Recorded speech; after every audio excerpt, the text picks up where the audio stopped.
Report details. I'm Paul Stevens, Fox News, and this is a Fox News alert. The U.S. striking the core of Iran's nuclear infrastructure as the military conflict between Israel and Iran also intensifies. Fox's Jennifer Griffin. We can now report that more than 120 U.S. military aircraft were used in the operation last night, including dozens of air refuelers. We have an update from our reporting last night. We now know that the B-2 stealth bombers struck both the underground nuclear facility at Fordo and also at Natanz with at least 6 30,000-pound bunker busters. Most of them dropped on Fordo.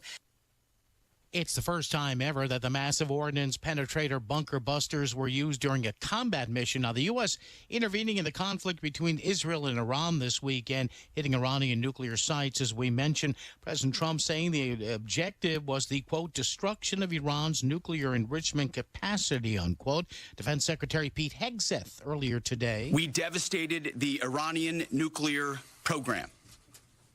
But it's worth noting the operation did not target Iranian troops or the Iranian people. And President Trump has warned of more strikes, quote, if peace does not come quickly. Meantime, Iran says the U.S. will pay a price for its surprise act on those nuclear sites. Speaking in Istanbul, Turkey this morning, Iranian Foreign Minister Abbas Araghchi saying the U.S. crossed a red line. The warmongering and lawless administration in Washington is solely and fully responsible for the dangerous consequences and far-reaching implications of its act of aggression. Israel and the U.S. believe that Iran was close to producing a nuclear bomb. President Trump says he hopes the strikes will force peace. America's listening to Fox News. From the Fox News Podcasts Network. I'm Janice Dean, Fox News senior meteorologist and host of the Janice Dean Podcast. Join me every Sunday as I focus on stories of hope and people who are truly rays of sunshine in their community and across the world. Be sure to subscribe to the Janice Dean Podcast at foxnewspodcast.com or wherever you listen to your podcasts. And don't forget to spread the sunshine. America's listening to Fox News.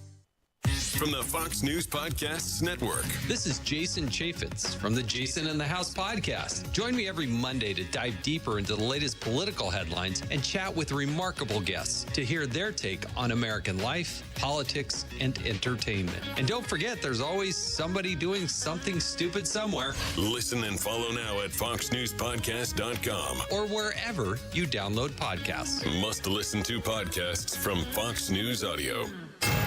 93 WIBC Mobile News. On the level, on the go.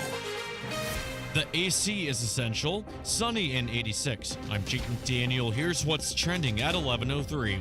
It's hot in Indiana, and a heat advisory has been sent out for much of the state.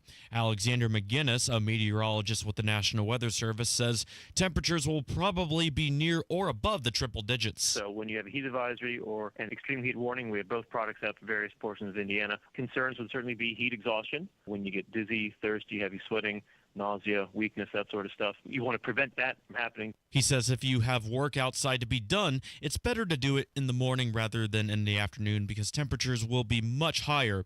You've also got possible storms and rain in the forecast starting Tuesday.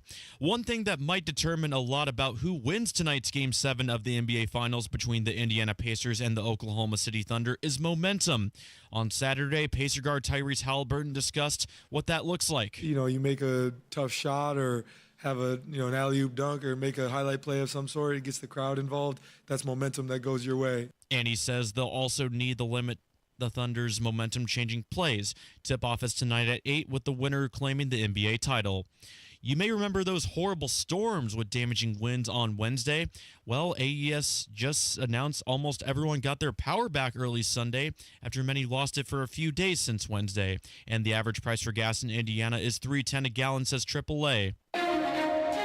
WIBC News Time 11:04. Here's your forecast from the American Standard Cooling Weather Center. For today, sunny, hot, and humid. High temperatures in the low to mid 90s. It feels like our heat index will climb into the triple digits once again. Tonight, mostly clear and muggy. I'm Wish TV Storm Track 8 meteorologist Ryan Morse for 93 WIBC. I'm Jake McDaniel on the level, on the go, and on WIBC.com. High school sports ignite pride unlike anything else. Just listen to these student athletes from across the great state of Indiana. Playing high school sports means representing my school and community, being a positive example, showing everyone what we stand for. It's a reminder that the name on the front of my jersey is just as important as the name on the back. Because it's about all of us, not just one of us. And that includes our families, friends, and the fans. When we all wear our school's name, we are all on the same team. We all represent our school. We all belong to our community, thanks to high school sports. I'm IHSAA Commissioner Paul Neidig. You can be a champion of high school sports by buying a ticket to your high school's athletic events. This is building community pride. This is bringing everyone together as one team. This is your IHSAA.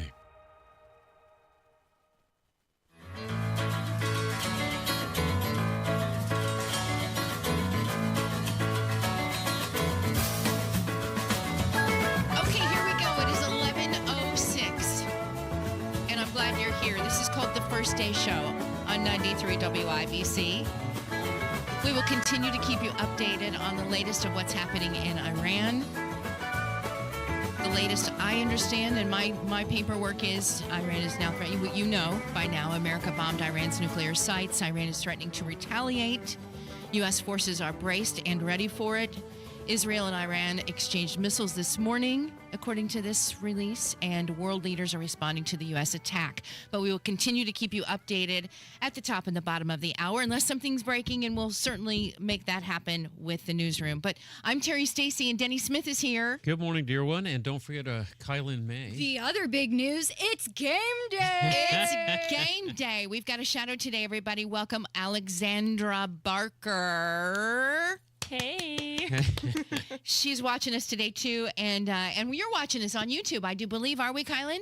Yeah, we're streaming. Yep. Hi, everybody. Thanks for joining us. Thank you for being here. We're glad you're here on this game day. Game 7 tonight at 8 o'clock. A Game 7 in the NBA is very rare. We know that. It marks just the 20th time that this has happened, a final series that has gone the distance since 2016. What are the odds? I mean, if you're a betting man.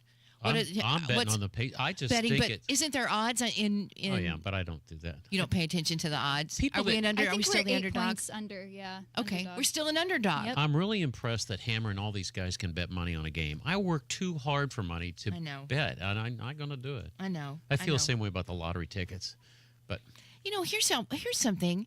So yesterday, remember we were on Home and Garden Show. 10 o'clock comes, and that's when you're going to be able to buy the watch party which tickets. I thought were reasonably priced. $5. They go to Foundation, Pacer Foundation.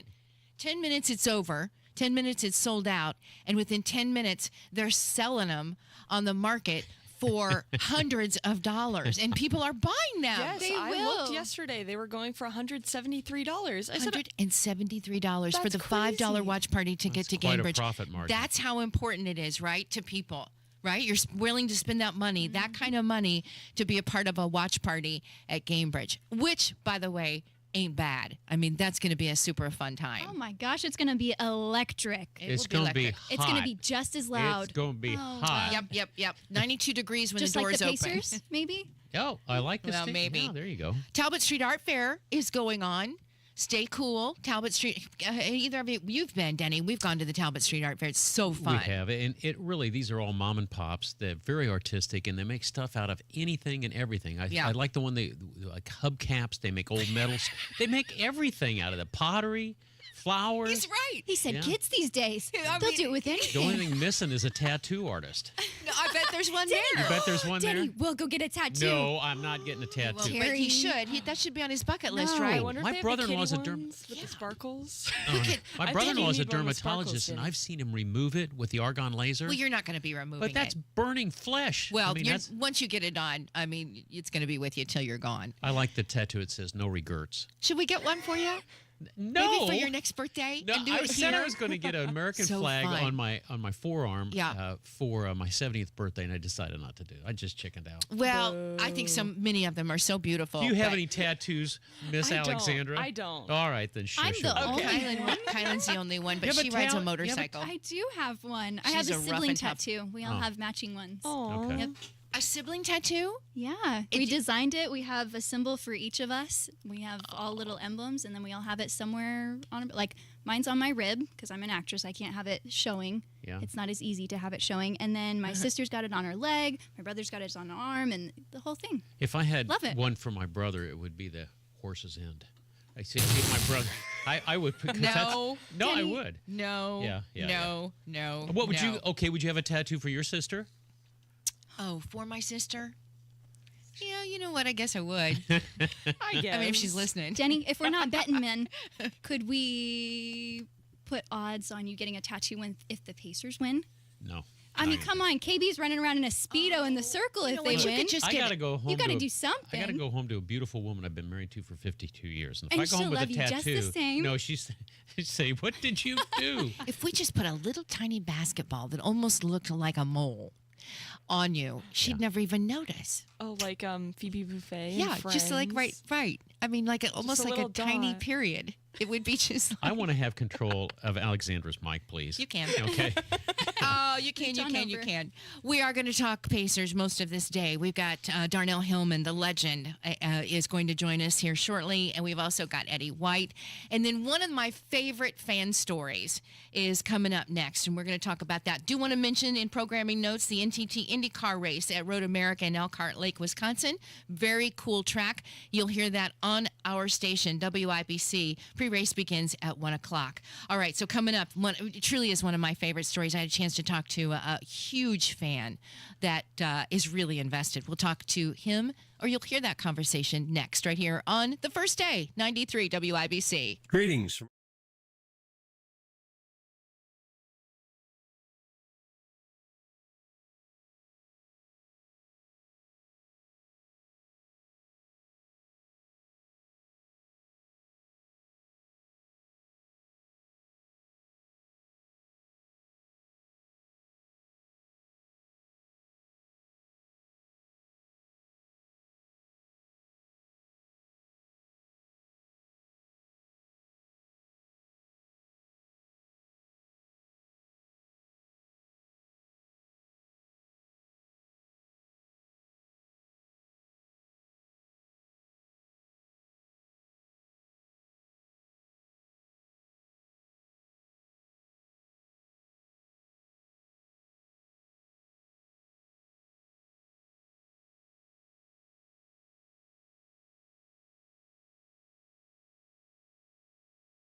And now, on the edge of history, we stand together. A team backed by a fan base that never sat down, never went quiet, and never stopped believing. Others said we were not supposed to be here. They saw doubt, but we saw destiny. They said we snuck in, but we kicked the door down. Earned every play, every group, and the right to be on this stage. Let it be known, we're not here to participate. Tonight, we write the ending they never saw coming. It's about claiming everything we built together. It's about taking their will and turning our beliefs into banners. Tonight, a new champion will be crowned. Let's bring that hardware home, gentlemen.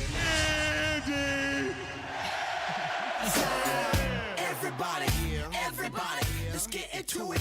Get stoned.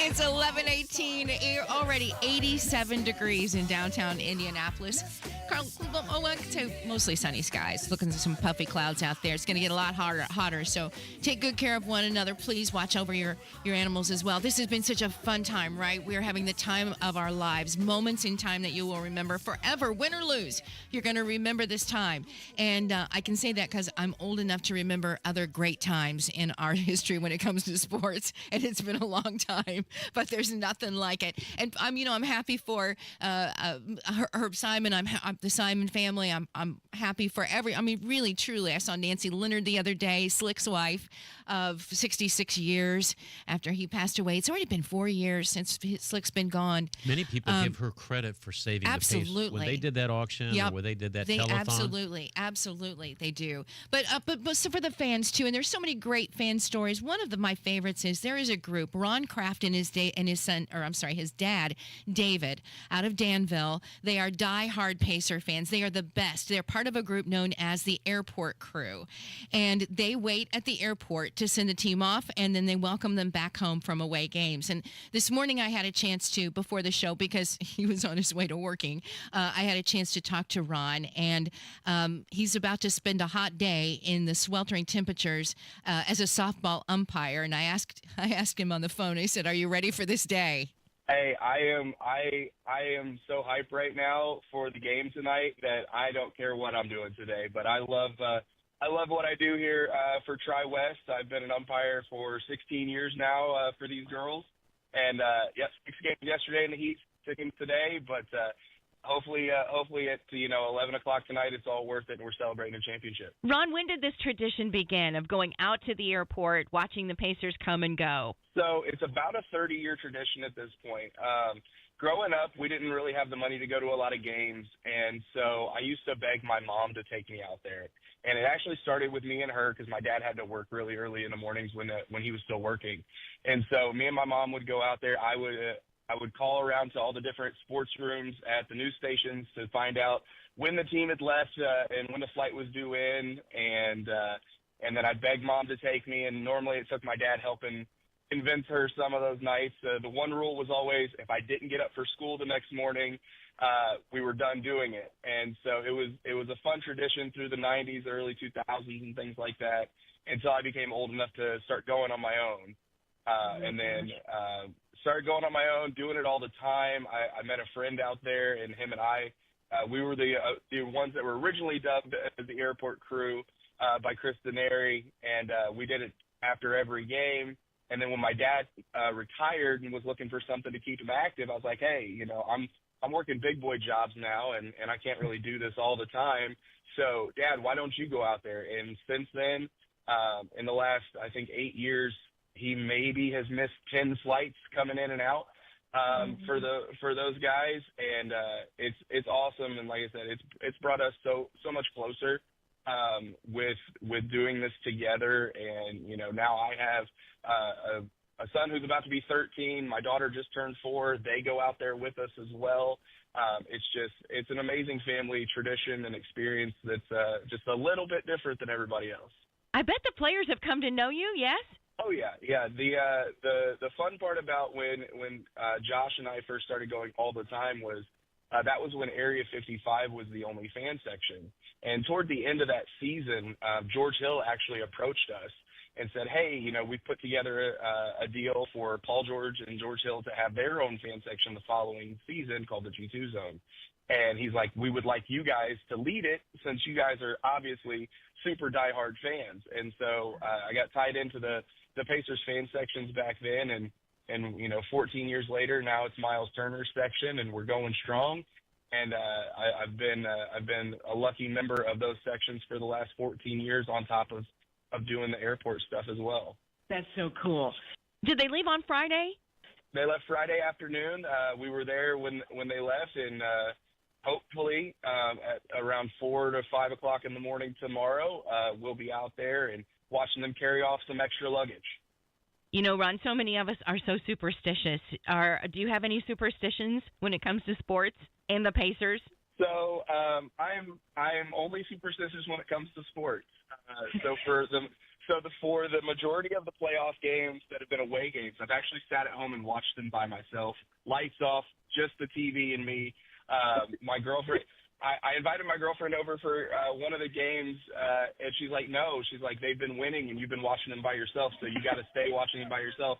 And that was for game one of the finals, and we ended up winning. So I was like, okay, I guess I got to keep it up. Well, since we've dropped the last two, I'm having a big watch party with a lot of the folks from the fan zones at my house this evening. So that way we can all be together and hopefully celebrate this championship and most importantly, just celebrate what an amazing year this has been, regardless of the outcome. I hear you've got some Pacer tattoos. So I have a couple. I have one Pacers tattoo and then another Pacer-related tattoo. So I do have the Pacers logo on my calf with the G2 Zone logo in it. That was a lost bet to Paul George when he was here, which was a fun experience. And then at one of my auditions for Turner's Block, there was a video of my audition, and at the end of it, everybody's hyped up and got the crowd going and whatnot. And the one person you can see in the bottom is my dad with both of his arms in the air, just cheering me on. And so I actually have that silhouette on my chest. So our bond together and through the Pacers and stuff, it runs super deep, and it's something that I carry on me at all times because my dad has been my biggest fan my whole life. He was the dad that he worked the 13, 14-hour days, but didn't miss a choir performance or a baseball game. I run my own professional wrestling company out here in Danville, and he's always at my shows and being super supportive of that as well. So it's an amazing experience to be able to do all of this with him, and for him to get the recognition from the players as well. Those guys absolutely love him. They found out that he was unable to get tickets to the finals games because of the way that the rules were in Turner's Block this year. So James Johnson is actually the one who took care of his ticket for Game 6 for him to be there. So these guys love him. And it just goes to show that, these little things that we do, you don't have to show up in crazy costumes to the game or try to walk around and be noticed because at the end of the day, you can do something that's, relatively seen as insignificant, but it seems like it has a huge impact on these guys. Has there been a favorite moment in this ride to Game 7 of the finals for you? It's been sharing it with my second family. Turner's Block, like I said, I've been a part of these fan zones for 14 years, so I've done this longer consistently than I've done anything else in my life outside of living.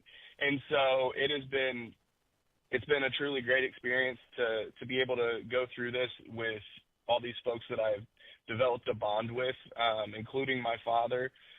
Over the last 14 years, like I said, we've become a family, and having this run get to where we've all dreamed of it to get to is absolutely amazing, and I wouldn't change it for the world. Will they come home tonight, you think, or will it be tomorrow, win or lose? So that's the best part about doing what we do. We have little birdies everywhere, and so far we have been informed that they will be arriving this evening, win or lose.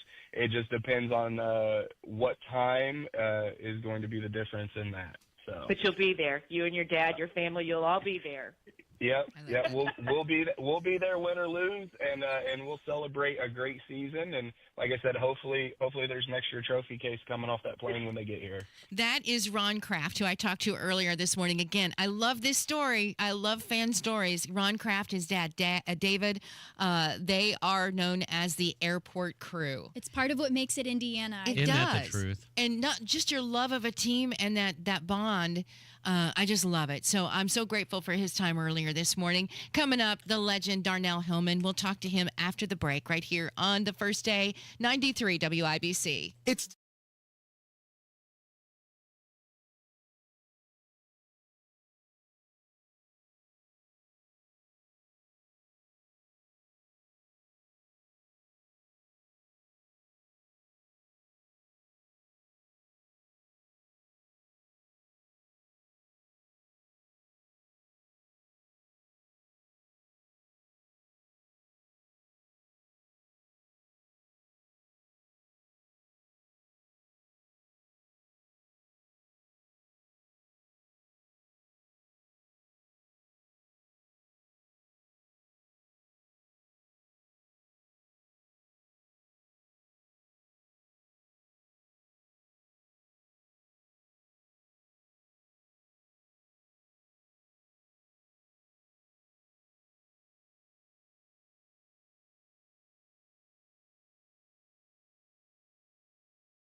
And to have a championship in the NBA and the ABA. Ho, ho, ho. And joining us now is one of my favorite Pacer legends. I know for you, too, a member of the ABA Indiana Pacers for 6 seasons from 71 to 77. That included both the ABA and NBA after the merger, and he helped secure back-to-back ABA titles in 72 and 73. On the phone with us is Dr. Dunk Darnell Hillman. Hey, Darnell!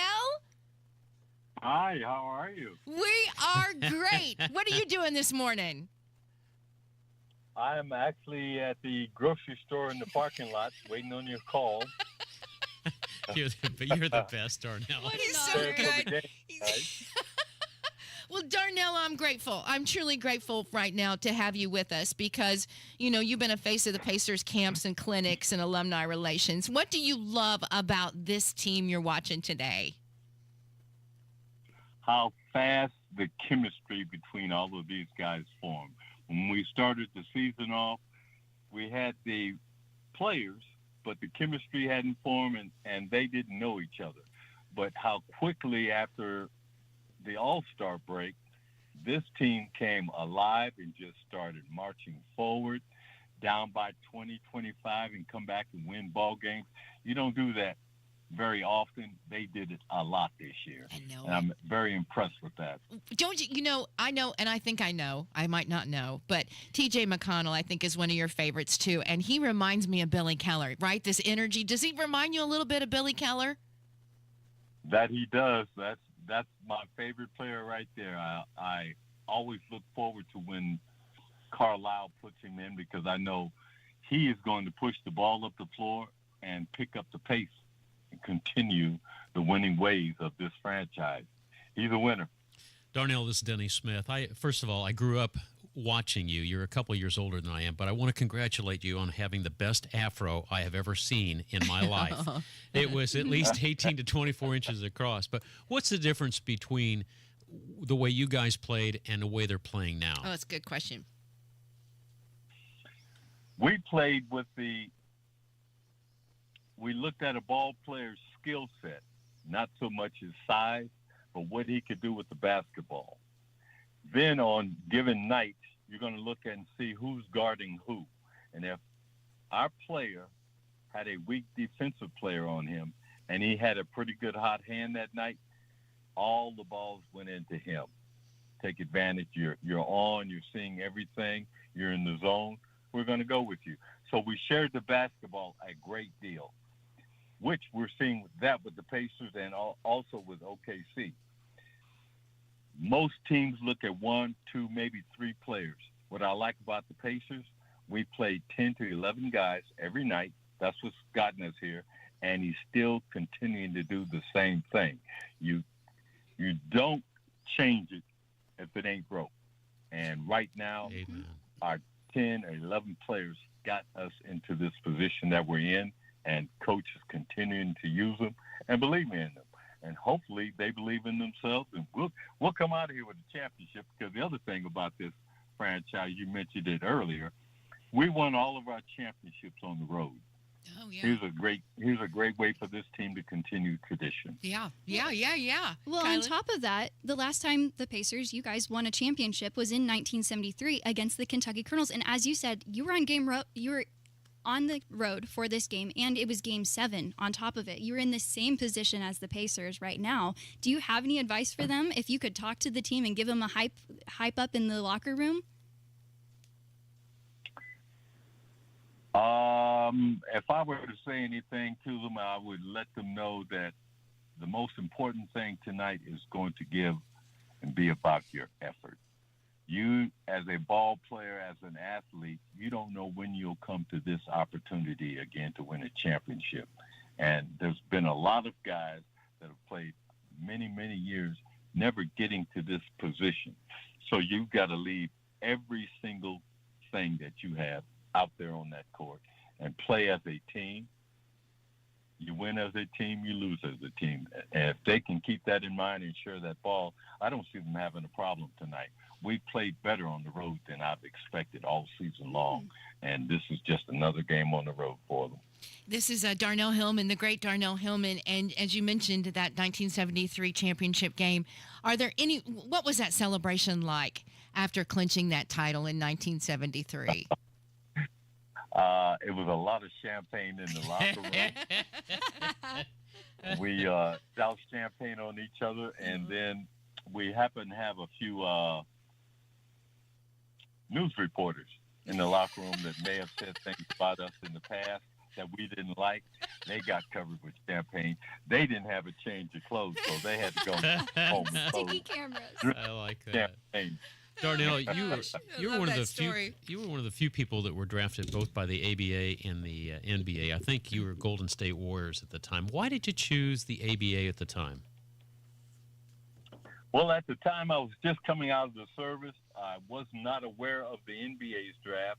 And when I came out here to meet with the Pacers to negotiate a contract, that's when I found out there was going to be an NBA draft, and I was being considered in it. So I asked the Pacers if they would wait for the NBA draft before I made my decision. And the class that they had and the gentlemen that they were, they said, not a problem. The draft came along. I was drafted first round, number 8, behind Sidney Wicks and Curtis Rowe by Golden State. Met with Golden State, said, hey, match this contract and you'll probably have me here, because Golden State was home for me. Golden State said, give us 24 hours. 36 hours later, I had not heard from them. Called my advisor and said, hey, let's get on the plane, come here. That's negotiations. Good job. Good job. Yeah, the best decision I've made in my career was coming here, because they got back-to-back championships. Yeah. Wow. Yeah, but you ended up staying here. You made Indiana your home.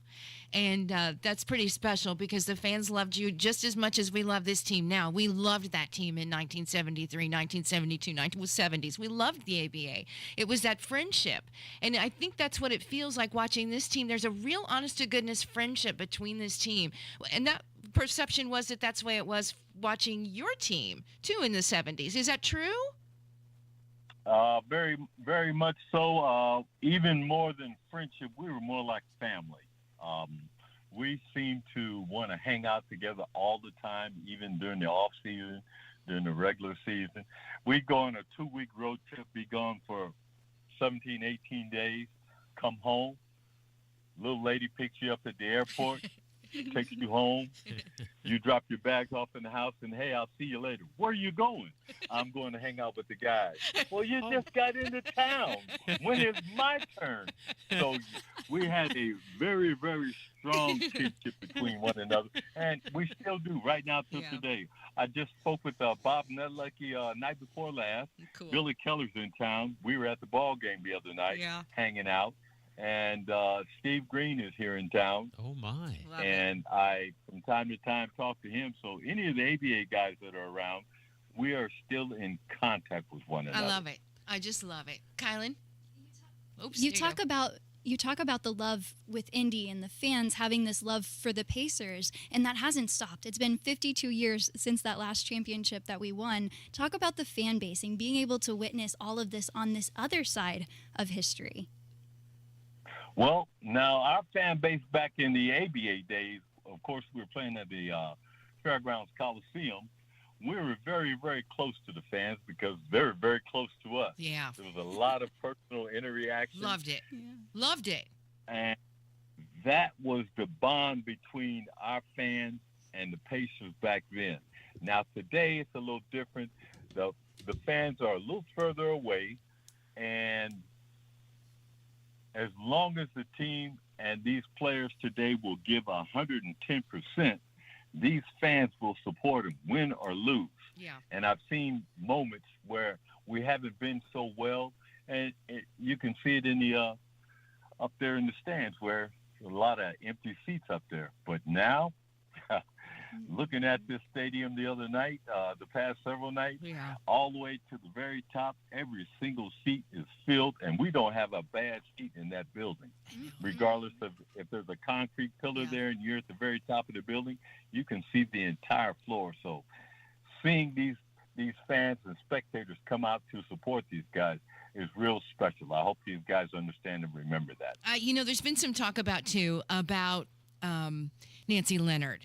And because she was at the game recently, and I think does she go often to the games, Nancy Leonard? And I'm talking about, if you don't know, folks, married to Slick for 66 years before he passed away. And they say she might truly be the most important person in franchise history. Did you have much interaction with her, with Nancy, when you were a player? Oh, yes. And even after working with the Pacers, I was able to pick her and Slick up when they pull in downstairs and get them to their position in the building before the start of the game. As long as Nancy's health will allow her, she will make every single Pacers game because she loves them just that much. Yeah. And seeing her being there, knowing just how important it is to her, and watching this moment, she's just as excited as the rest of us are. I know it. Oh, it's such a special time. It is truly a special time. Also, some chatter too about these two teams that basketball fans are watching.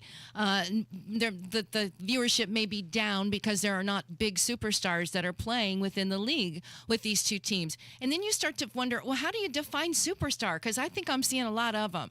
How do you define a superstar? You were a superstar.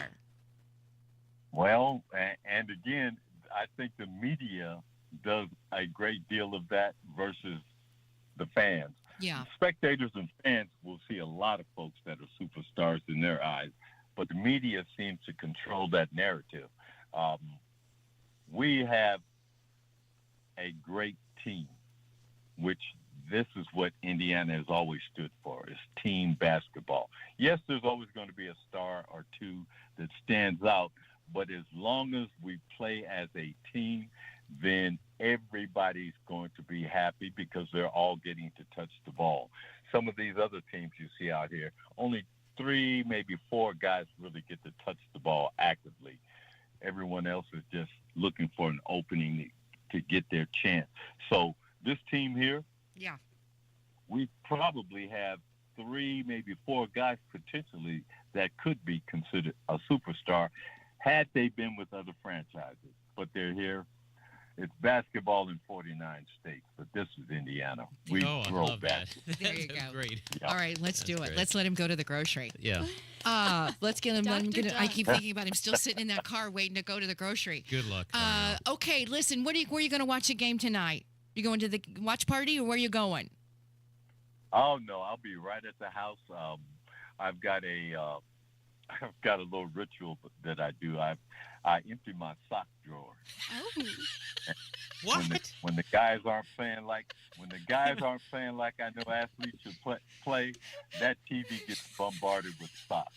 Oh, I see what you're doing. Oh, that's great. Yeah. That is innovative. That's so I'm funny. stealing that. Oh my gosh, that is so funny. I love him. Okay. All right. Well, in the meantime, he'll get his groceries. He'll go home. He'll watch a good Western. He loves Westerns. And we'll talk to you. Oh, yes. All good Western. And if I may, real quick, can I say hello to Nancy? Hi, Sunshine. I'm sure you might be listening to this, but someone will reach out to you and tell you that thinking about you. Bless Great. your heart. You're your You're a heart. good man. You really are, Darnell, and we're so grateful and very lucky that you stayed here in Indianapolis and still so much a part of the Indiana Pacers. And what a legend, and so grateful for your time. Darnell Hillman, thank you, my friend, and we'll talk soon. Okay, thanks for having me on. You betcha. You're the best. It is 11:48. We'll take a break. 93 WIBC. Grit.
Sing along now. You got a friend in Denny. I don't know why I went country. You got a friend in Denny. Oh, Lordy. Oh, Maybe it's the thought of the westerns. It's a trio. Alex, you now. can join into the singing. The Andrews sisters. Miles and miles from your nice warm bed. You just remember what your friend Denny said. Oh, you got a friend in Denny. Oh, yeah. You've got a friend. Dollars and cents. Okay, dollars and cents. Here we go. This week I was really impressed with Casey Daniels for another reason. First of all, she puts up with one of the biggest egos in this studio. Denny, you better watch it. I just think she's the greatest. But she mentioned She that when her is. daughter got her first job, that she and her husband, the dude, started a Roth IRA for her and took her money and put it in there. Now, what if your teenager could become a millionaire working a part-time job and just showing a little bit of discipline? You'd want her to do that, and or him or her or who. But anyway, Casey was talking about this, and I was just so proud for her. Because that's what a good step. That's a good mother and a good father, because most teens are never thinking about retirement. No. But here we have the divine one over here, Alexandra. And I'm going to tell you right now, kiddo, do not count on the federal government supporting you in your retirement. I wouldn't either. Yeah, well, it's going to run out of money. And Kylan, you should be listening too, young one. Yeah, I listen every day. You're not the youngest here today, Kai.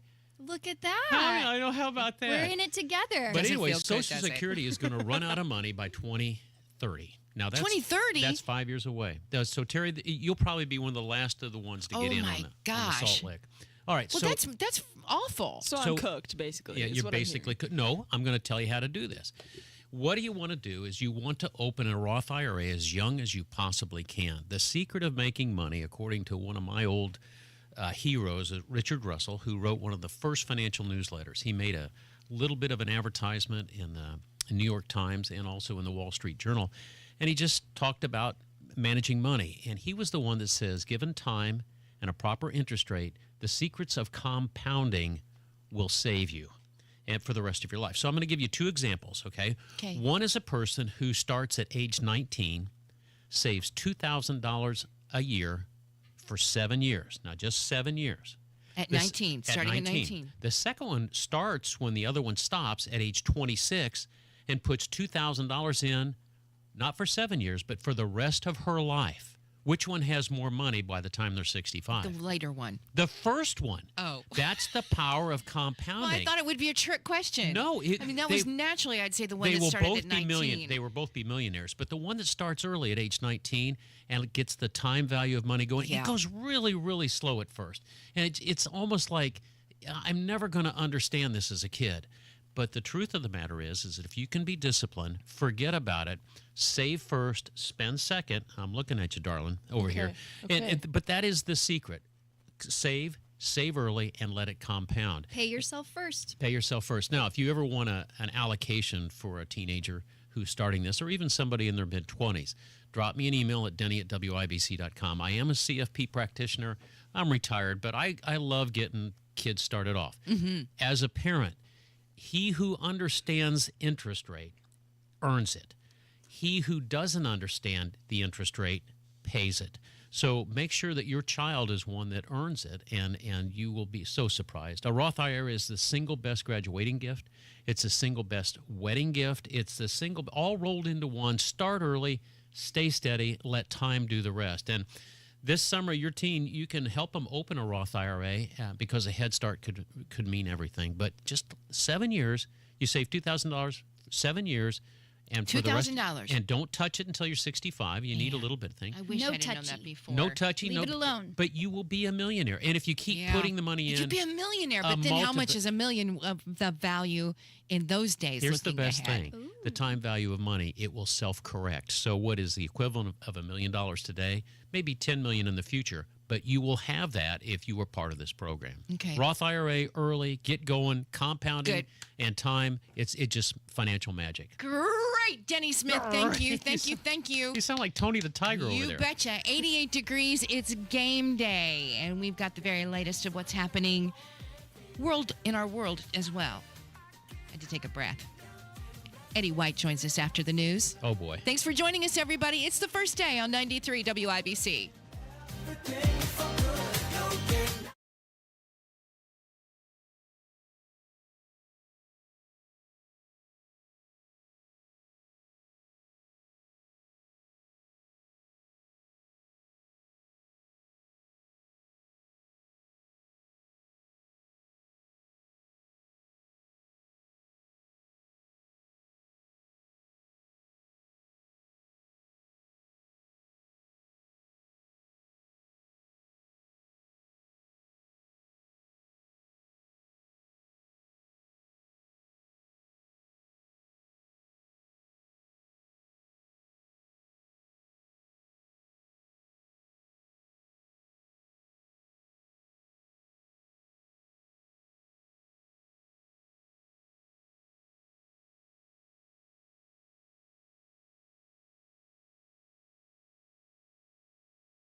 Now, it's time to take the quiz. It's 5 questions in less than 5 minutes. We asked people on the streets of New York City to play along. Let's see how you do. What is the name of the coffee shop in the sitcom Friends? Mel's Diner. Central Perk. The answer? Central Perk. Either way, you can always try again tomorrow. Take the quiz every day at thequiz.fox, then come back here to see how you did. And thank you for taking the quiz. 93 WIBC Mobile News. On the level, on the go. Very hot temperatures, 88 and fair skies. I'm Jake McDaniel. Here's what's trending at 12:03. Alexander McGinnis with the National Weather Service explains when there's a heat advisory, concerns include sweating, nausea, thirst, and dizziness. If you find yourself in any symptoms like that, you want to move to a cooler area. You want to wear loose clothing. You always want to have cool water, hydration, drink fluids earlier in the day. Even if you're not thirsty, just hedge your bets. Temperatures above 90 is expected this week. He says threats for showers and thunderstorms are also expected each day starting Tuesday, especially northern Indiana. Game 7 of the NBA Finals is tonight in Oklahoma City between the Oklahoma City Thunder and the Indiana Pacers, with the winner taking home the NBA title. Both teams spoke to the media for the final time before the game on Saturday afternoon. I'm John Herrick. Pacer guard Tyrese Halliburton says Game 7s always have a storied history in the NBA, and he said Saturday he's looking forward to adding another chapter to that history. Like we've said over and over, I think the controllables are the most important thing here. Taking care of the ball, rebounding, playing with the right energy. He says he's healing nicely from the calf injury he's been dealing with, and he says he'll be locked in and ready to go this evening. John Herrick, 93 WIBC Mobile News. AES Indiana says almost every customer has power back on after Wednesday's storms. Over 100 still do not have power, though, but AES officials expect everyone else to have their power back midday today. WIBC News Time 12:04, and here's your forecast from the American Standard Cooling Weather Center. For today, sunny, hot, and humid, high temperatures in the low to mid 90s. It feels like our heat index will climb into the triple digits once again. Tonight, mostly clear and muggy.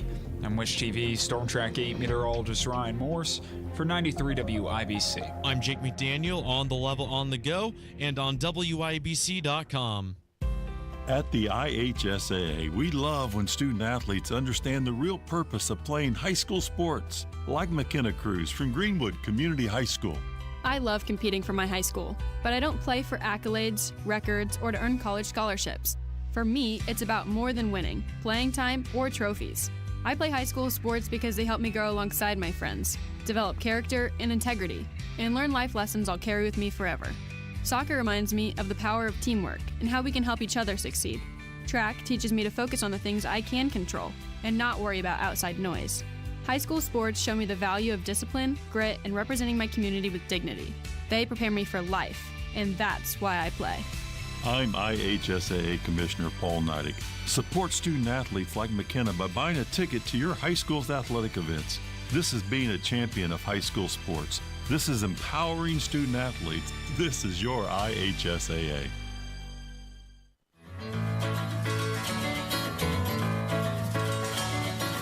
I think you did very well, Debbie. Denny's being kind and sweet. Oh, yeah. It's 88 That's a degrees, and I first. think he's just hot. Oh, No, Hi, Lynn. you're much nicer than that. oh, this next interview, I'm excited about. I know it. We always are. And if you're Mr. not excited, Enthusiasm. you're going to be excited about tonight's game. It's 88 degrees and sunny skies in downtown Indianapolis, and it is going to be hot, hot, hot all day and all night and for a week.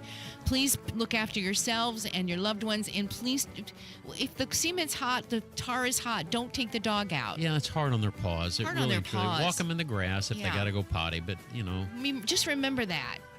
It is game day, and this is the First Day Sunday Magazine show. It is June 22nd. Pacers win or lose. This is going to be a Pacer fan time that we will remember forever and ever and the ever. rest of our lives. We love this team, and I'm Terry. That's Denny. We've got a shadow with us today, or she's shadowing. Alexandra Barker is here. Hello. Hello, my friend. And Father's also, name is Bob Barker. yeah, I her just dad's think name that's is all- Bob Barker. I think that's Legal true. name. Yeah, legal name. Legally. Yep. Kylan Talley is here producing today's show, and joining us now is the great Eddie White, the host of Pacers Overtime, best post-game show on the planet. Eddie is also the director of corporate communications for the Pacers. Did you know that? He's a great I know personality. it. Eddie, hi. He's a stud. You know, I'm so glad I'm talking to you guys this morning because let me get this right out, and just don't stop me. All right. You two are true professionals. Mark Boyle, Eddie Gill, Pat Boylan, right. Quinn Buckner, sure. Chris Denary, right. Jeremiah Johnson. They're all professionals. I am not. I am I'm an old, emotional Italian Gemini cancer survivor. Yeah. I swear too much. I hug too much. I cry too much. I'm politically incorrect. You know what? I don't care. I don't care. I am what I am. You're Archie Bunker. I have He's never Popeye, too. I am what I am. No, I'm not Archie Bunker. He was something I've never been. Okay. I am. I told you, don't interrupt me. Okay. I Stop it, am Denny. as Denny? nervous and emotional today Yeah. as I've ever been, and I've been in this sports business for over 40 years. On pick a level, I've been there and worked there.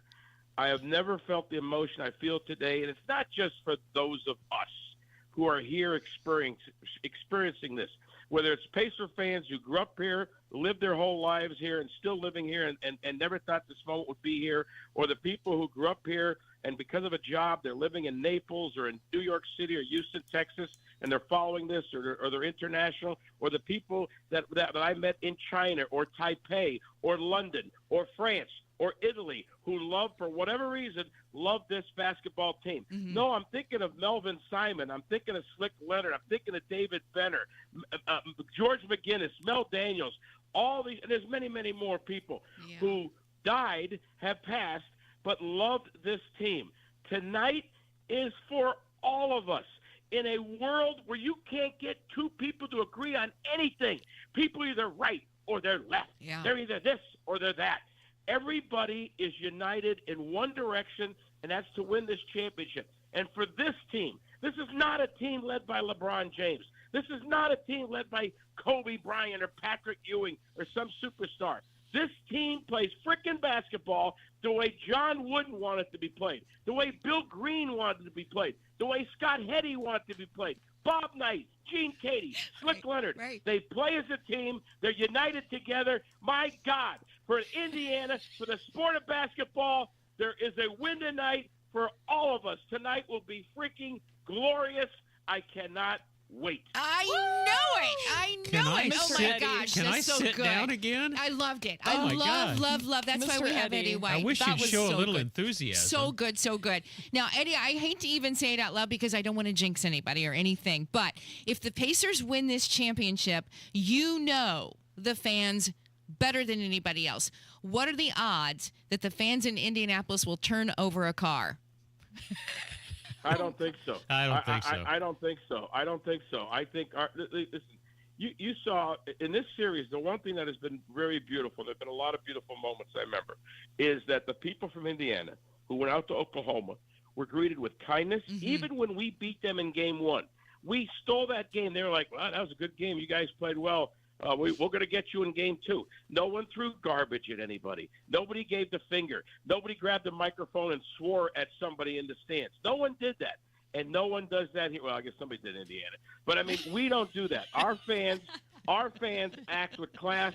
We will celebrate with class. We're going to lose our minds. It's going to be Mardi Gras on steroids, but it will be absolutely fantastic tonight. I don't think you're going to see the craziness that you see like when the Eagles won the Super Bowl and Philadelphia did some really bad things.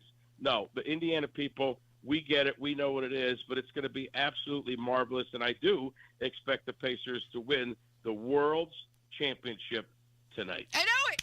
I'm with you too. I didn't want to jinx anything. I mean, I'm very superstitious about this kind of stuff in sports. So, but you did it. You said it. Good. I'm glad you did. Eddie, do you believe in the broadcaster jinx? Oh, what? What are you saying, young lady? I'm just curious. No. Oh, boo. No. You know, listen. I have to hear that, him say and then it. I do. Well, I do. I switched. You know, the other night I did switch my game outfit because we had lost the previous game. I do all that malarkey. I mean, me too. That's my sports. Sports is the greatest reality show there is. I mean, professional wrestling is flat out fixed. I mean, it's fixed. When they go in the ring, they know who's going to win. So I can't believe like 80,000 people go and watch it. I'd rather go watch Phantom of the Opera or Les Mis. I mean, it's just ridiculous.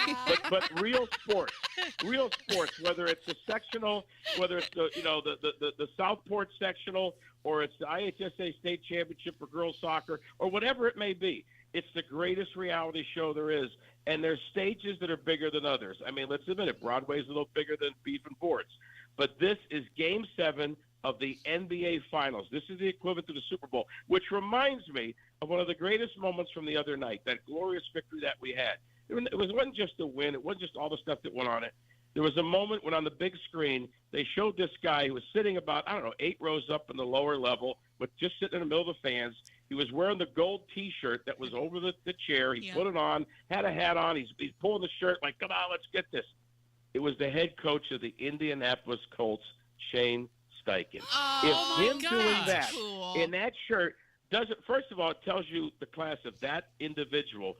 But, I mean, I've said it a million times. We're so lucky in this city to have the stewards of our NFL team and our NBA team have been in link forever. And I mean, when Jimmy Irsay won the Super Bowl at the Colts, he gave Super Bowl rings to Herbert and Mel Simon. And when the Simons won the WNBA, the FIBA championship, they gave a ring to Jimmy. There has been mutual respect and love from the top all the way through the organizations. And trust me, as someone who worked with all the teams, I was at Reebok and Logo 7, Logo Athletic, that is not the normal around this country. Just another reason why we live in the greatest state and the greatest city in the United States of America. Truly the greatest place. This is Indiana. This has brought so many beautiful moments, and you were part of one of them this past week. On Pacers Weekly, you had the honor of sitting down with Nancy Leonard. She's the first lady of the Pacers, married to Bobby Slick Leonard. Here's just a part of that interview in case you guys missed it. What do you think about the fact that tomorrow your team, the team that your husband created, put on the map, and you were there helping him all the way, is going to play for a world championship? It's funny you would ask that question, because during the game I looked up into the stands with everybody with their yellow shirts on, and I thought, Bob, do you realize that you brought this here? These people are having a wonderful time because of what you did. Wonderful time. First time in 25 years to be in this place. First time in 52 years to win a championship like this. This really is just more than a win. It is. She was obviously emotional and crying, and I got emotional. Again, I cry all the time. And that lady and her husband meant so much. I mean, if they don't have that telethon and he doesn't win those games and win those titles, this team is not here. And then a few years later, this team is on its way to California, and Herb and Mel Simon stood up and said, okay, we'll buy it. We don't know what the hell we're doing. We'll buy it to keep it here. If those things don't happen, this event tonight that's going to create memories for many, many people forever doesn't happen. And, you pick up the paper and you see, this person died at 24, this person died at 8, this person died at 81, and all that stuff. And it's like, what is life? Life is about memories. Life is about, you get through all the crapola that you think is important. And when you finally realize what is important, this is important. This is really important, and just the memory of it, the run we've been on, the magical moments, people enjoying it, hugging each other, people flying in from their work to, I got to be there for that game. I got to see my team. People changing their flights to be in Indiana. It's just absolutely wonderful. And I'm not just some Joe fan. I'm not my Uncle Tommy who's a mailman. I've been in this business for 40 years. There is never, in the last month and a half, have been the greatest month and a half I have had in my career and in my life. Wow. And to share it with everybody, my wife, whose parents were season ticket holders of the Pacers since year one. They both have passed. Wow. She goes down before every game. There's a Pacer flag on their gravesite. She talks to them, I mean, she wishes they were here. I mean, there's so many people, and I'm one of a million people who have stories like that. It's just, it's fantastic. This is Indiana, man. And hey, remember, in 49 states, it's just freaking basketball. I know. But this is Indiana. God, Eddie, you're the greatest, Eddie man. White, you are the greatest. It has been so much fun. Truly, win or lose, this has been such a ride. And listen, it gives us a lot of excitement for the future, for our next year and what that could mean as well. It's been so fun to watch Reggie Miller authentically be a fan and the support that he has also lended. I mean, it's just been so fun to watch the older guys from the team come back. We talked to Darnell just the last hour, Eddie, and it's just been super, super fun. And you have been such a part of that. Can you imagine these tickets, these watch party tickets that went on sale yesterday? The price of the watch party tickets that are online, $175. Well, you can tell what this means to people. That kind of bugs me. I mean, they put the price at $5 so the real fans can get in there. Right. So for anybody who bought it at $5 and is turning around trying to make a profit, I'm speaking on my behalf, not the team. Get off the bandwagon. Yeah. Because you're not a Pacer fan. No. There's many people who can't afford to go to a game but can afford to go to the watch party, would love to go, and you're asking them now to pay $150 so you can make an extra $145. Right. Trust me, in the grand scheme of life, it ain't worth it, my friend. If you're doing that, walk out and find somebody who's a diehard and just give them the damn ticket and let them go in there and see it. And don't forget, you can go to that Pacers Twitter thing and hear the Nancy Leonard interview, but you could also hear, they just dropped this, narrated by Reggie Miller.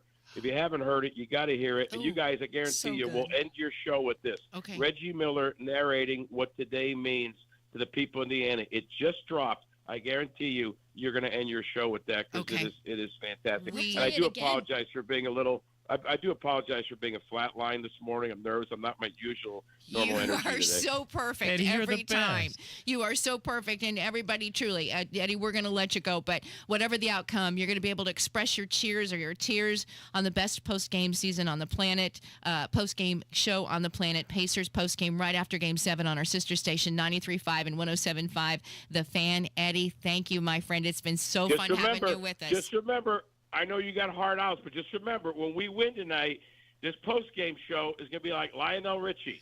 We're going all night long. Boom, baby. Boom, baby, everybody. Boom, baby. Boom. Blessings to you, Eddie. Blessings to you. The great Eddie White. Eddie, thank you. We're going to take a break. You're listening to The First Day, 93 WIBC.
It's 12:24.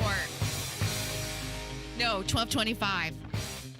You know, I lost track of time with Eddie. Was he fired up or Love it. what? I love it. Darnell was good. Eddie was good. John Herrick's coming up. He better be good. He better be good. I always appreciate Eddie's perspective. When he called Rick Carlisle a basketball savant, I think that was in last week's. And then this week he said this is the way John Wooden would want the game to be played for a final. And he's very Love him. Got a great perspective. He really does. He really, really does. The great Eddie White joining us just a few minutes ago. Just want to mention, because I know some of you were thinking about it. Do you all remember, I'm sure you do, the extender, Scott Foster, the referee? This guy. Oh, my goodness. There was a thought that perhaps they don't get the word until 9 o'clock a.m. Tell me the he's morning not going to be of on this game. the games. Tell me he's and there not was being a on this game. thought that he was going to be reffing tonight's game. Please, no. He has not and will not be reffing tonight's game. Hallelujah. Hallelujah. I don't know who it is. Oh, my gosh. But there was some We need concern. some celebration. That, oh my gosh, he could be, it's in rotation.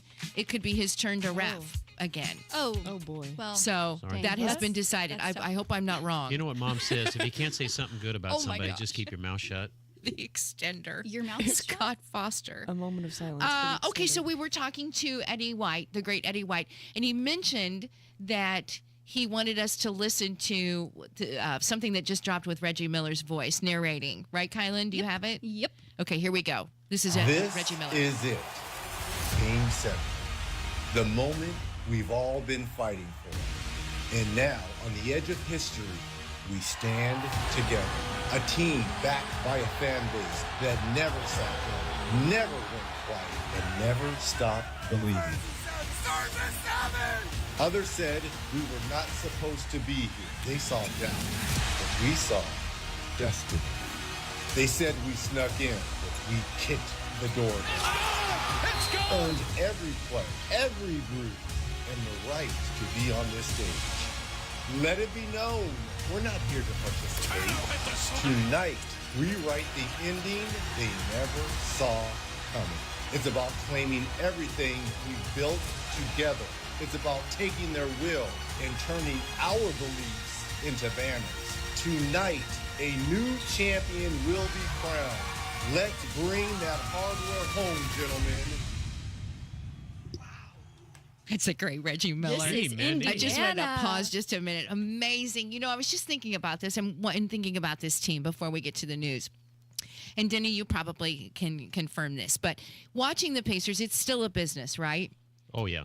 And this is a business that is this team and what we've watched is an actual good business model in the sense that you put together a team that authentically trusts each other, likes each other, and has the same goal.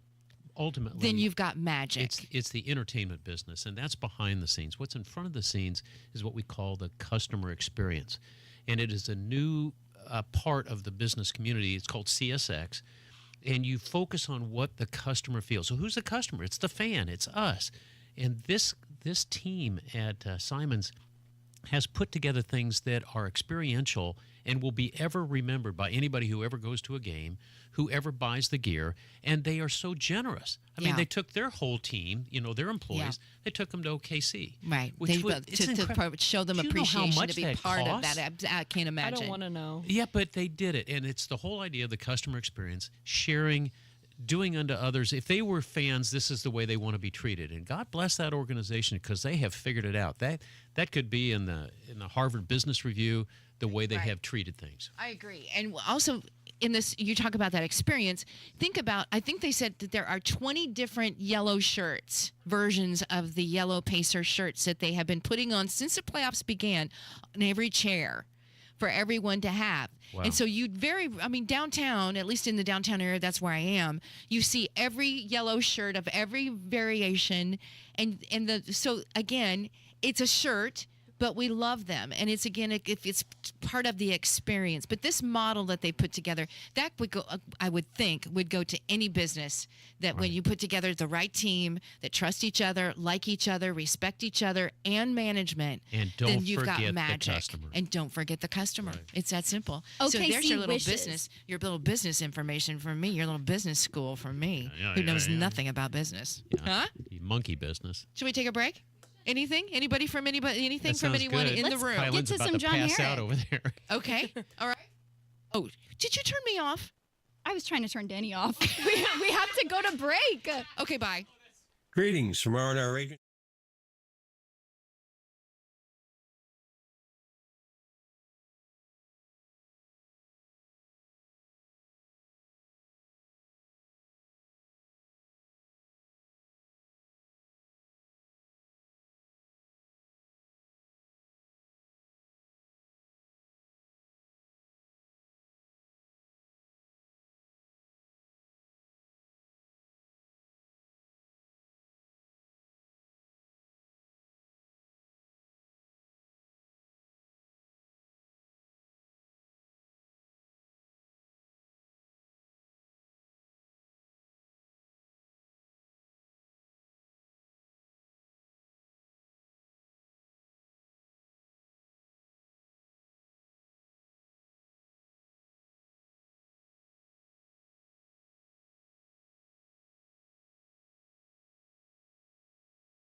This is what it's all about. One of the biggest, if not the biggest game most of us ever play in our lives. This is what you dream about growing up, this kind of opportunity. That's something that you don't take for granted and you enjoy as a competitor. So I'm really looking forward to it. The opportunity to play in a game like this is a great honor and a great privilege.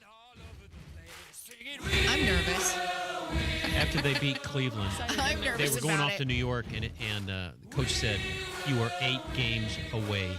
Winning games, you need to win 8 more games, and now they've won 7, and Yep, one they're more down to game, one more to 4 go. more quarters. It is 12:36. It's a hot one out there, guys. 89 degrees already before 1 o'clock, and it's going to get a lot hotter. In fact, as you make your way out the door for the watch parties, it's going to be around 93, 92 degrees and very humid. So just watch out for each other. Take your time. Be careful. Get yourself hydrated.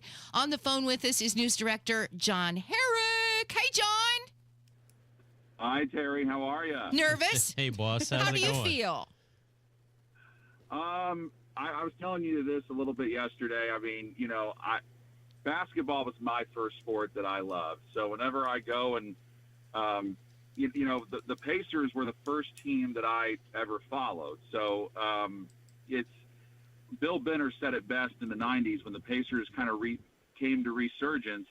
It was like sort of our high school team gone pro, which is very fitting because I also cover a lot of high school events. Like, I did the baseball state finals last night, and it was also, like you said a moment ago, ridiculously hot. And today's going to be another day like that. But this is this season, there hasn't really been anything like it in terms of Pacer basketball since 2000. And you were worried when the season started, and they were 10-15, and it felt like they couldn't throw it in the ocean, and they got off to that bad start. But then once January rolled around and they started playing the type of basketball that you knew they could play, and they looked more like the team that had made it to the conference finals the year before, you started to think, they play this way, they can beat anybody. And now, who would have foreseen all the game-winning shots that Tyrese Halliburton hit and all the big wins over Cleveland and New York to get here?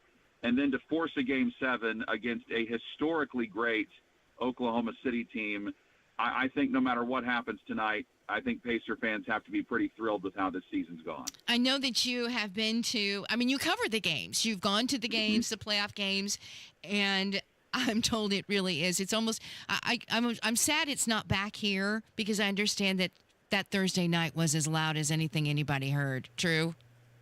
Yeah, it was. There was different juice in the building. It was louder than normal. The drum line guys were fantastic. I mean, on a night when the Pacers had to play defense really well against an Oklahoma City Thunder team that scores about 120 points a game and you hold them to 91, every single moment that crowd chanted defense, it was deafening. It was just like the whole state of Indiana came together to do that. And it really played a role in the win for sure. I mean, everything changed in that second quarter. And at halftime, you pretty much knew it was over when Pascal Siakam had that dunk. And that's when I really thought that was the loudest I had ever heard Game Bridge. So loud. That's so great. Hey, John, I'm going to be your Monday morning quarterback. We have just seen historic events in the Middle East, and the Levant is on fire, and I want you to feel absolutely at peace to talk about basketball tomorrow and not politics. Uncle Denny's giving you. Pay attention. You got to balance. It's right? all about local. True. Well, so as a news, let's just go behind the scenes a little bit in a newsroom as you've been preparing, because you've got to be prepared for whatever is going to occur, a win or loss. But then you throw in what is happening, as we said, with the United States bombing Iran's nuclear sites and what's going on there. How do you do that, John? The balance that you're thinking ahead, as you think ahead as a news director. Well, the great thing is you do have to think ahead a little bit, but the great news is I've got an amazing team, and when I know that I try to balance not looking at my phone a lot, but one of the things I do love with technology is the group text. So as soon as Trump made the announcement that they were going after Iran, our group text was going off like crazy. We were immediately texting each other about it. And then to localize that story, you need to find what statewide lawmakers are saying, whether it's Indiana's 2 senators, Todd Young or Jim Banks, whether it's the governor, Mike Braun. Obviously, the governor had something to say about it. So you give that, you mention that on the WIBC social media pages. You get ready to talk about it in newscasts. There's only so much preparing you can do. And then the rest of it is reacting to it and texting each other in the group going, okay, I've got this, you've got this. What angle are you chasing? Yeah. I'll chase this angle instead. So it's so we make sure we have everything covered and we don't duplicate each other's work. And then prior to the news about Iran, after Game 6 happened, I started texting the group going, okay, I know Game 7's in Oklahoma City, but there's going to be watch parties everywhere all over the state, including at Gamebridge. So let's figure out how we want to, get fan reaction when that happens. So Ryan Hedrick and Johnette Cruz are going to be at the watch parties tonight. And then one of our newest guys, Jarrett Lewis, he had to host Indiana Sports Talk last night while also getting an article up on the website about the Iran situation. Yeah. So we have our toes in a lot of different waters. I know you do. Is the way I'm trying to put it. Yeah. No, I know you do. And, I know you will be there for everything that is going on tonight, tomorrow. We'll hope for a parade. I would like to be a part of that. If you could put me, I know I shouldn't have said it, but I'm knocking on wood. But a parade I would believe be in the awesome. broadcasting. Don't you jinx it. But think about, too, John, before we let you go, we just have about another minute or so. But think about IMPD. I mean, they go right from the month of May and now into, everything that's securing. We've been playing basketball tonight, for 2 months. I know, we really have. But then tonight, I'm guessing that's going to be all hands on deck for whatever occurs after. And that's going to be, what, 11:30, 11 o'clock, 11:30 or so? Yeah. Yeah. So the game starts at 8. I mean, if it doesn't go into overtime, it's going to end at 10:30. And then you're going to have celebrations afterwards. I would imagine that the good news is they had the conference finals, which was, the Pacers clinched that in Game 6 back at Gamebridge, and there was a lot of celebrating going on then because that was the Pacers' first finals appearance in 25 years. Crowds were going berserk a little bit, but everything was pretty tame. I don't envision this being like some of the bigger cities where you're going to see violence or anything. I just think you're going to see a very happy, euphoric city because Hoosiers have been waiting a long time for this if they can get this done. Me too. I've been waiting a long time. And you've been waiting a long time. We've all been waiting a long time. But, John, it's an exciting time to be in a news department right now because, listen, there's a lot going on. So I know you all are busy and busy today. Thanks for talking to us. Of course. Not a problem, guys. You betcha. That's our news director, WIBC's John Herrick. We've got food news coming up next on this game day, 93 WIBC.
There's our song. Who is this, Kylan? Yes, sirs. Josh? How do you say his last name? Chalfant? Chalfant. Yes, sirs. Let's go. Oh, I love Okay. I want to mention some Pacers food news real quick. Okay. Because as they're going to be, competing for the Larry O'Brien tonight, Michelob Ultra is going to be making their own limited edition championship bottle. It's created in collaboration with the legendary artist and designer Victor Solomon, who is designing part of the iconic trophies, and he has bottled up some of the real gold that they use in the creation of the NBA trophy and put it in this bottle. It's limited release. That's a great idea. I thought it was pretty cool. Love it. Pretty cool. Fans can enter to win and get a chance to win their own fan edition of the bottle through their website, Michelob Ultra. Other food news, real quick. Michelob? I don't drink that one. So that whatever that one is. Michelob. Moving on. Time to take Game you themed to the food. fairgrounds. We gotta get to our guests. Game themed food. I just want to mention this one because I thought it was really cute. Mochi Joy Donut and Fishers. They released a blueberry lemon and So lemon good. sprinkles Mochi Joy Donut. Beautiful. Only for today. They're only open, I think, until like 4. So head over there. If you're wearing your Pacers gear, you get 20% off of your order. And they're having their grand opening ribbon cutting this Wednesday, 1 to 2. You can go and join and be a part of that. You get a raffle, full thing. But now, go Pacers. But let's finish off talking about some other sports, shall we? Okay. Maybe some food sports Let's and go. food news.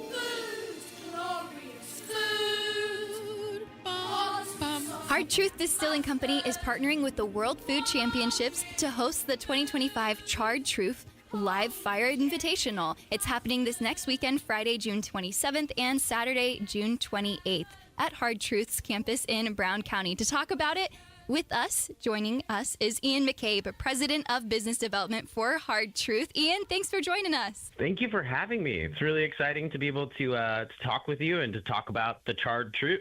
The Charred Truth.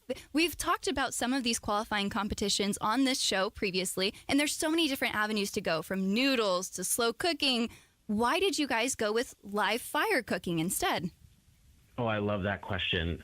Live fire. So we ended up being the whiskey sponsor for the World Food Championships in the fall of 2024.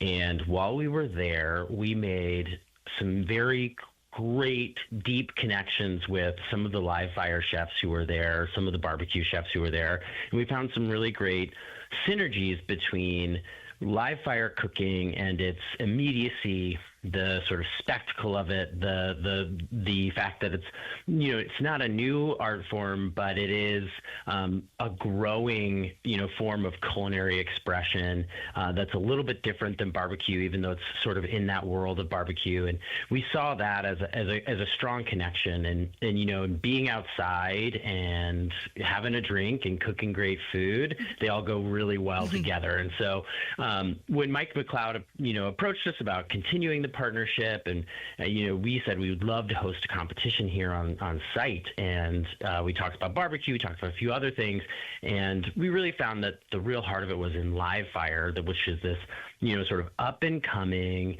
newer on the scene than barbecue, and something that's really got its own sort of world within the world of cooking outside and cooking over fire. So for us, we're doing the same thing with whiskey, right? Our whiskey is that sweet mash process, which is different than most American whiskey, but we're still within that same family. And so for us to bring those two things together is really exciting. It's a major, folks, this is a major 2-day food competition. It really is a food sport competition. I mean, those are words maybe some of you haven't heard before, but it's a food sport competition, and it's pretty cool. And with over 300 acres at Hard Truth, I mean, this is a great venue, right? I mean, when you picture this in your head, how will it look? How many chefs, how many cooks, I guess? I don't think we don't call them chefs, do we? Do we call them chefs? We can call them chefs. We call them cooks. We call them pit masters. Pit masters. Yeah, they all. I think they all have a different way of talking about themselves and their craft and what they do. But we'll have 8 teams of 3 to 4 people each. Okay. So we're looking at over 30 competitors. Over the course of the day. So they'll load in. They're going to set up their equipment on Friday the 27th, and on Friday the 27th, we've got this wonderful dinner cooked by the world live fire champion Michelle O'Gwen from last year. So she's gonna be cooking a private dinner on Friday night. Folks can come and watch people set up on Friday during the day. There's not a whole lot of cooking action. All that cooking action, those general admission tickets for Saturday. So we'll have those 8 teams of 3 to 4 people cooking away over their live fire rigs, right, which we had live fire rigs donated or, sponsored by Yoder Grills. So all of them will be cooking over the same sort of big, beautiful live fire rig. And they're coming from all over the world, right? So we've got people from all over the U.S. We've got a couple international competitors. Wow. It's going to be a really exciting bunch of folks. Yeah, very cool. These 8 teams taken on to compete for a $5,000 prize and a golden ticket to the World Food Championship Finals taking place in October here at the Indiana State Fairgrounds. And they're going to be competing and giving it to the judges. There are 3 judges. How does the day set up? Do they have different categories that they'll be cooking throughout the day? Yeah, so that's a great question. We're actually going to have 5 judges, right? So we've got, we've added a couple people here in the last couple of weeks. Yeah, we thought we would get a broader panel. So we have some writer, food and whiskey writers coming on the judge panel. We've got, of course, our master distiller Brian Smith, whose palate is sort of the leading palate of our property and of our business, right? So of course we had to have him tasting this barbecue. And the way that it'll work, these folks cooking over, the teams will be cooking starting at about 11:30 a.m. And then at 1 p.m., they'll start turning in dishes. But the great thing is every general admission ticket comes with 4 free samples for the people's choice. So, of course, there's the judges competition where they'll be turning in a very specific dish, right? And they'll have like a presentation dish, and then they'll have 5 sample dishes for the judges. And that's for the prize and for the golden ticket.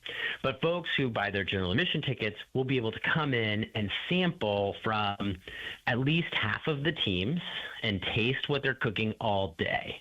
And then we also have, of course, our Fireside Feast Pass, which is a higher ticket item at $150. And all of that can be found hardtruths.com. That's where you'll go for this next weekend, to watch food sport in action. So fun. Hardtruth.com. Ian McCabe, President of Business Development, thank you so much for being with us today. And thank you to all of our friends that joined us today, Eddie White and Darnell Hillman, and so many of Ron Kraft. Coming up next, it's the NTT IndyCar race at Road America in Elkhart Lake, Wisconsin. Watch after each other today. It's going to be hot one all week. We'll talk to you next time. 93 WIBC. Game day!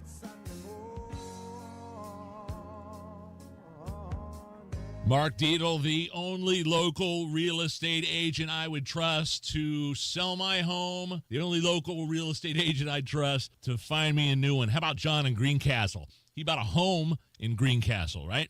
But shortly after, his son moved to Fishers, which left him an hour away from family and 45 minutes from work. So John thought he made a big mistake and felt stuck since he'd only been in his home less than a year. Not a problem for the Mark Dietel team. They delivered big. John's home sold in 14 days for the price he needed.